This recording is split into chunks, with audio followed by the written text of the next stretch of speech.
Reading through the Bible in a year, September 14th, 2 Samuel chapter 10, 2 Corinthians chapter 3, Ezekiel 17, and Psalms 60 through 61.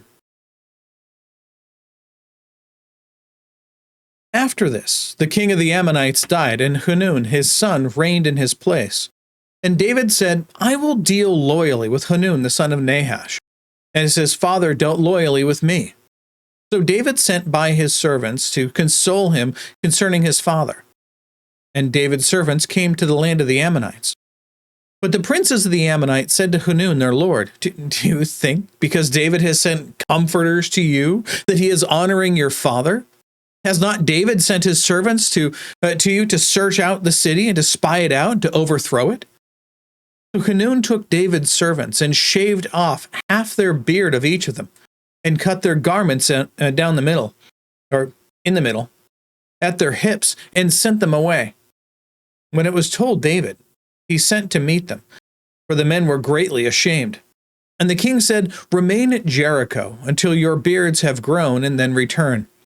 When the Ammonites saw that they had become a stench to David, the Ammonites sent and hired the Syrians of Beth-Rehob, and the Syrians of Zobah, 20,000 foot soldiers, and the king of Maacah, with 1,000 men, and the men of Tob, 12,000 men. When David heard of it, he sent Joab and all the hosts of the mighty men. And the Ammonites came out and drew up in battle array at the entrance of the gate. And the Syrians of Zobah and of Rehob, and the men of Tob and Maacah were by themselves in the open country. When Joab saw that the battle was set against him, both in front and in the rear, he chose some of the best men of Israel and arrayed them against the Syrians. The rest of his men he put in charge of Abishai his brother, and he arrayed them against the Ammonites. And he said, if the Syrians are too strong for me, then you shall come help me. But if the Ammonites are too strong for you, then I shall come help you. Be of good courage, and let us be courageous for our people and for the cities of our God, and may Yahweh do what seems good to him. So Joab and the people who were with him drew near to battle against the Syrians, and they fled before him. When the Ammonites saw that the Syrians had fled, they likewise fled before Abishai and entered the city.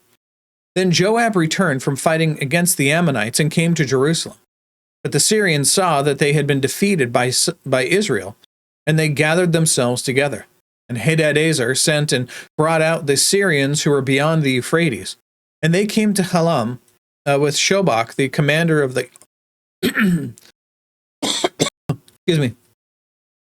with Shobach, the commander of the army of Hadadezer at their head.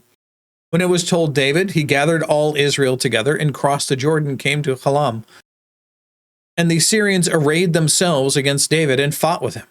And the Syrians fled before Israel. And David killed off of the Syrians the men of 700 chariots and 40,000 horsemen, and wounded Shobach, the commander of their army, so that he died there. And when all the kings who were servants of Hadadezer saw that they had been defeated by Israel, they made peace with Israel and became subject to them. So the Syrians were afraid to save the Ammonites anymore. Moving on now to 2 Corinthians chapter 13.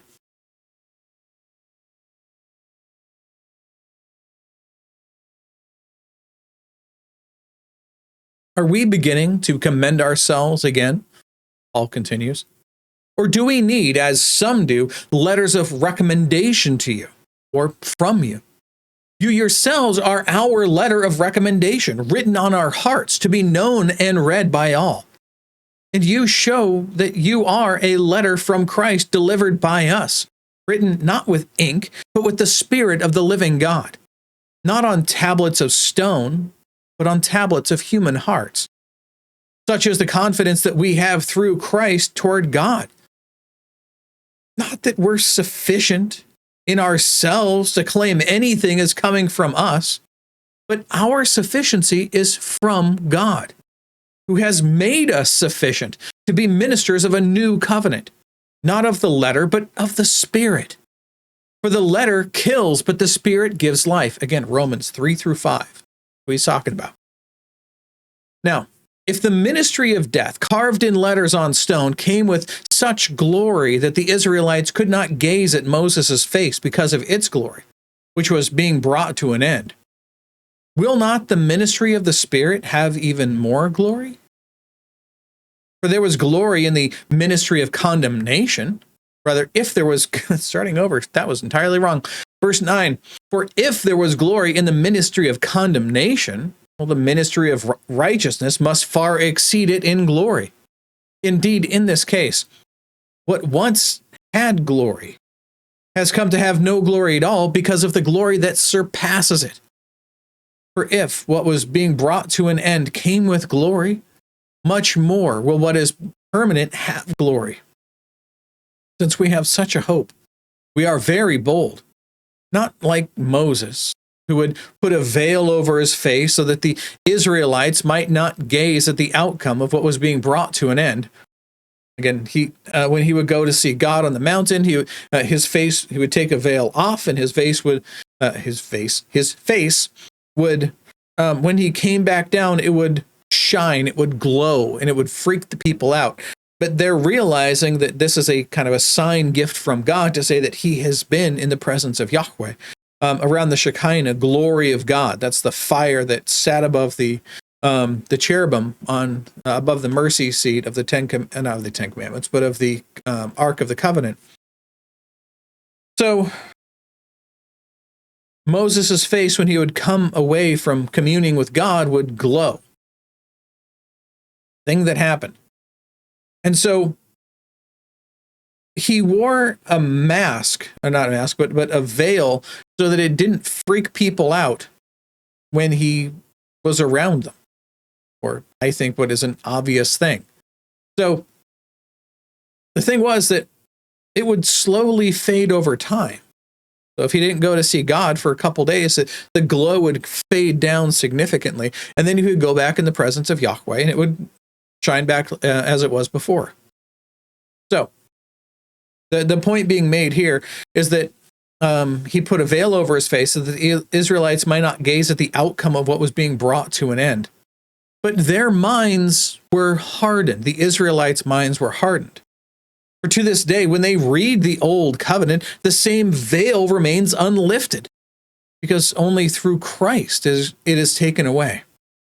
Yes, to this day, whenever Moses is read, a veil lies over their hearts. Again, that very Jewish way of explaining something where he says it in one way and then he twists it and says it in a little bit of a different way, or even just repeats the thing twice to drive home its importance. That's what he's doing here. Verse 16, but when one turns to the Lord, in repentance and faith, the veil is removed. Now, the Lord is the Spirit. Where the Spirit of the Lord is, there is freedom. And we all, with unveiled face, beholding the glory of the Lord, are being transformed into the same image from one degree of glory to another. For this comes from the Lord, who is the Spirit. Quite a bit of notes here on the ESV Study Bible. Pulling them up for you now.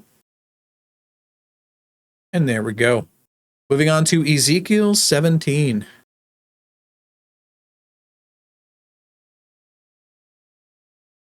Son of man, propound a riddle and speak a parable to the house of Israel. Say, thus says Yahweh, a great eagle with great wings and long pinions, rich in plumage of many colors, came to Lebanon and took the top of the cedar. He broke off the topmost of its young twigs and carried it to a land of trade and set it in a city of merchants. Then he took of the seed of the land and planted it in fertile soil. He placed it beside abundant waters. He set it like a willow twig, and it sprouted and became a low spreading vine, and its branches turned toward him, and its roots remained where it stood. So it became a vine and produced branches and put out boughs. And there was another great eagle with great wings and much plumage, and behold, this vine bent its roots upward toward him, and shot forth its branches toward him from the bed where it was planted, that he might water it. It had been planted on good soil by abundant waters, that it might produce branches and bear fruit and become a noble vine. Say, Thus says Yahweh. Will it thrive? Will he not pull up its roots and cut off its fruit so that it withers, so that all its fresh sprouting leaves wither? It will not take a strong arm or many people to pull it from its roots. Behold, it is planted. Will it thrive? Will it not utterly wither when the east wind strikes it? Wither away on the bed where it sprouted? Then the word of Yahweh came to me. Say now to the rebellious house, do you not know what these things mean?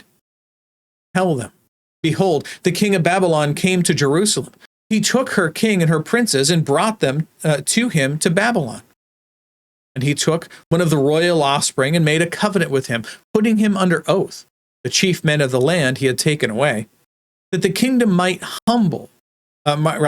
humble and not lift itself up, and keep his covenant that it might stand. But he rebelled against him by sending his ambassadors to Egypt, that they might give him horses and a large army. Will he thrive? Can one escape who does such things?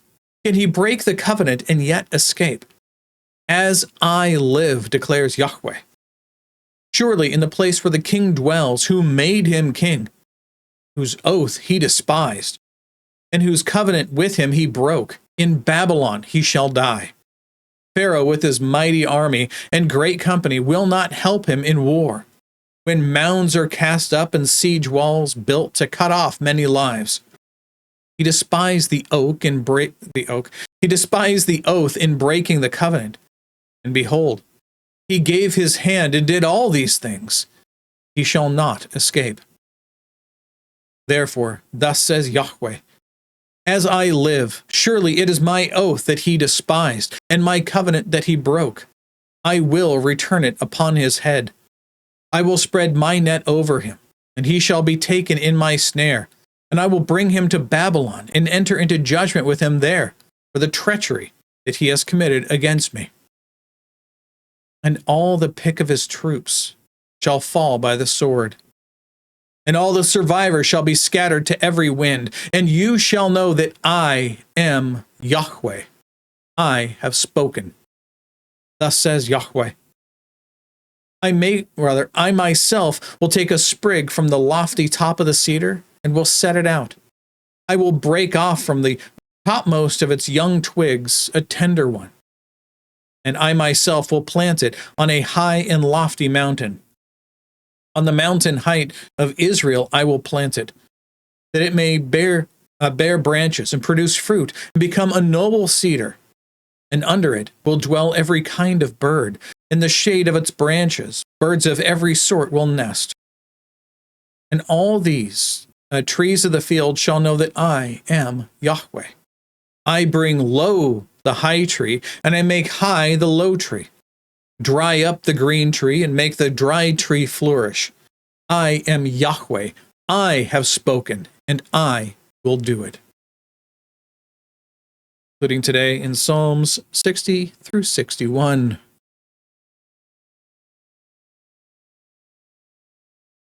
O God, you have rejected us, broken our defenses. You have been angry. Oh, restore us.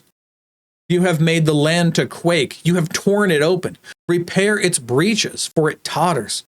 You have made your people see hard things. You have given us wine to drink that made us stagger.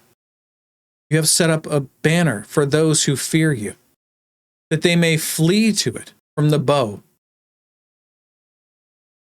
that your beloved ones may be delivered. Give salvation by your right hand and answer us.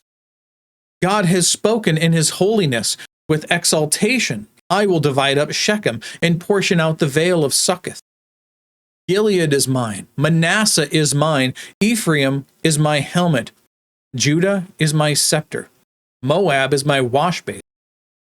Upon Edom I cast my shoe. Over Philistia I shout in triumph. Who will bring me to the fortified city? Who will lead me to Edom? Have you not rejected us, O God? You do not go forth, O God, with our armies.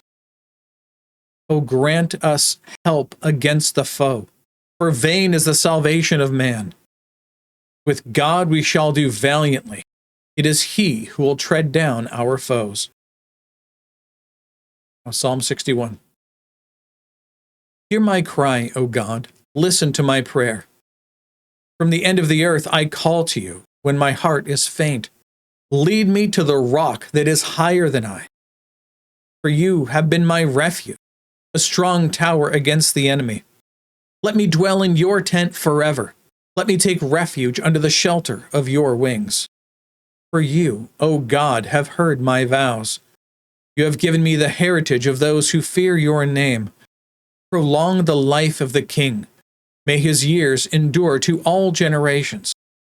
May he be enthroned forever before God. Appoint steadfast love and faithfulness to watch over him. So I will ever sing praises to your name as I perform my vows day after day. That's it for today. That is all the reading and all of the notes. God willing, we'll be back tomorrow. Behold the word of the Lord.